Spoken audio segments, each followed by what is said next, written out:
Welcome to First Chapter Friday. Today is the International Day of Human Rights, which aims to recognize the inalienable rights that we all have as humans, as well as address and find solutions for deep-rooted forms of discrimination that impact our most vulnerable populations, including women and girls, Indigenous people, people of African descent, LGBTQ+ peoples, people with disabilities, and migrants and refugees. Today's book, Salt to the Sea by Ruta Sepetys, features one of those groups, migrants and refugees, fleeing Poland in 1945 after World War II to eventually board the Wilhelm Gustloff, a refugee ship that was shot down and sank in the Baltic Sea, taking with it over 10,000 people, including over 4,000 children.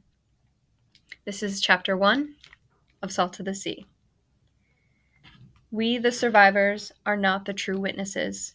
The true witnesses, those in possession of the unspeakable truth, are the drowned, the dead, the disappeared. Guilt is a hunter. My conscience mocked me, picking fights like a petulant child. It's all your fault, the voice whispered. I quickened my pace and caught up with our small group. The Germans would march us off the field road if they found us.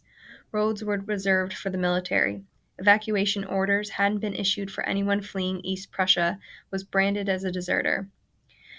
But what did that matter? I became a deserter 4 years ago when I fled from Lithuania. I had left in 1941. What was happening at home? Were these dreadful things whispered in the streets true?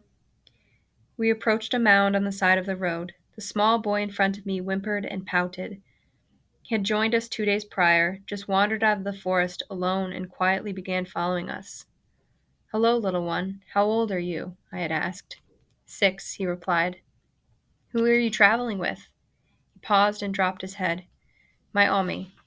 I turned toward the woods to see if his grandmother had emerged. Where is your Omi now? I asked. The wandering boy looked up at me, his pale eyes wide. She didn't wake up. So the little boy traveled with us, often drifting just slightly ahead or behind, and now he stood, pointing to a flap of dark wool beneath a meringue of snow. I waved the group onward, and when everyone advanced, I ran to the snow-covered heap. The wind lifted a layer of icy flakes, revealing the dead blue face of a woman, probably in her 20s. Her mouth and her eyes were hinged open, fixed in fear. I dug through her iced pockets, but they had already been picked. In the lining of her jacket, I found her identification papers.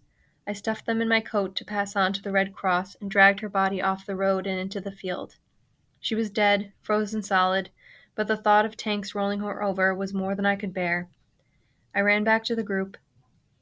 The wandering boy stood in the center of the path, snow falling all around him. She didn't wake up either? He asked quietly. I shook my head and took his mittened hand in mine, and then we both heard it in the distance. Bang. That was Chapter 1 of Salt to the Sea by Ruta Sepetys.